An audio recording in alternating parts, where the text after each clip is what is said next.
Eu queria saber, então, se fazer imagens é algo tão central no Novo Testamento, a proibição de imagens, como o Senhor diz, por que Jesus nunca fala disso nos evangelhos? Primeiro, a encarnação de Cristo não é uma permissão para se fazer imagem.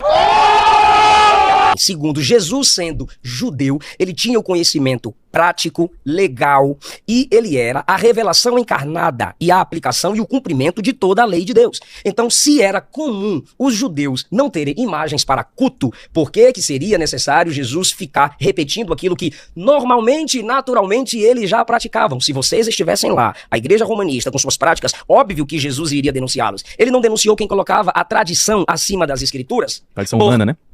Como a tradição de vocês.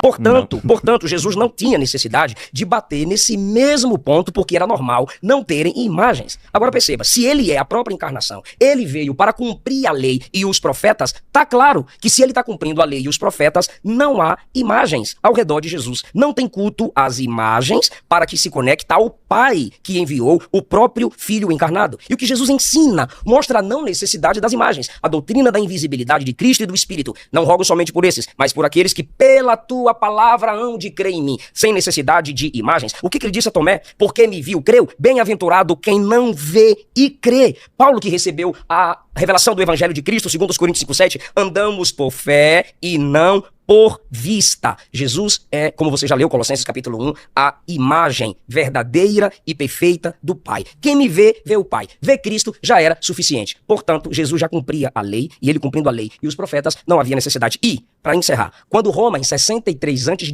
invadiu Israel, Emanuel Canuto diz que eles se assustaram, os romanos se assustaram, porque não viram imagens em ambiente de culto. Logo, era normal essa prática de ausência de imagens para culto entre aqueles com quem Jesus convivia religiosamente.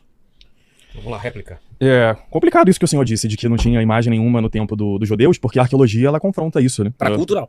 Por exemplo, dentro da sinagoga de Tiberíades, por exemplo, é um lugar que você até se assusta, porque tem uma imagem do zodíaco no chão. Quem for lá em Israel visita a sinagoga de Tiberíades, você vai ver isso. Ariel, século I. Estamos falando de imagens, entre eles, para cultuar ao Senhor. Para culto, não. Desde quando vieram do cativeiro, você sabe que isso não era permitido.